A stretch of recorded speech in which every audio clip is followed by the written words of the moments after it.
Everything about you, your thoughts, your actions, your habits, your way of being, got you where you are right now. So if where you are right now isn't where you want to be, then stop defending and fighting for the version of you that built it. Whenever I work with guys one-on-one and they say, I want real change, this is the first thing that I say. Leave everything you think you know at the door. Because if your old ways of thinking got you stuck, why would you keep trying to prove them right? Who gives a fuck if you can validate them over a 30-minute call? They still failed you. And the truth is, whether they could work or not doesn't matter. We're not here to defend what kept you small. We are here to build what can set you free. Firstly, transformation starts in the mind. It starts with identity. You don't get what you want in this life. You get what you are. Because simply put, the world doesn't respond to what you say you want. It just reflects who you're being. However you show up, your energy, your beliefs, your sense of self, it gets reflected back to you through experiences and opportunities and outcomes. How you show up for the world is exactly how the world shows up for you. Because you can't operate like the same man and expect different outcomes. If you don't change your identity, you'll always be tethered to those same results. And identity isn't about action. It's before action. It's the standard you carry before you even open your mouth. It's how you walk. It's how you speak.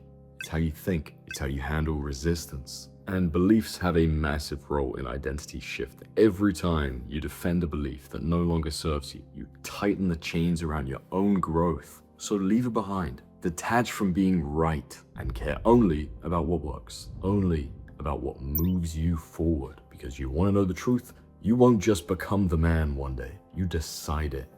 And it can be right now. The old you says, I'll try to be disciplined. The new you says, I'm a disciplined man. That is the difference between trying and transforming. One lives in intention and the other lives in identity. From this moment onwards, your baseline is your name 2.0. All right, baby 2.0. That's not a goal, that's a declaration. So whenever you catch yourself thinking small, stop and ask, would baby 2.0 think this way? Would he act like this? Would he tolerate this version of yourself that you've created that now acts in accordance in the way that you want to be? Would he really take that? If the answer is no, then that's not even you anymore. That's just a glitch. That's the old guy bleeding through. Ground yourself again.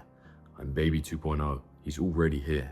There is no over the horizon where the grass gets greener and one day you wake up and you're the man and everything's great and everything's exactly how it should have been because you got over the hill. There is no over the hill. When you get there, there you are. You'll feel exactly as you do right now, and the choice is to be had right now. And every time you act within alignment with that new identity, you cement the fact that he's not going anywhere. He's permanent. Every man has two versions of himself, the one he's living as and the one that he's capable of becoming. Your highest potential isn't a dream. It's a blueprint waiting for construction. Visualization isn't fantasy, it's rehearsal, because you must see it to believe it to speak it, and speak it to act on it, and of course act on it to make it real. That is how you transmute thought into matter. Every time you do something physical, when you train, when you eat clean, when you stay disciplined, you take that ideal version of yourself from the ether and you anchor him in the physical world. It's just a loop, but one that can create massive, long-lasting change. Now,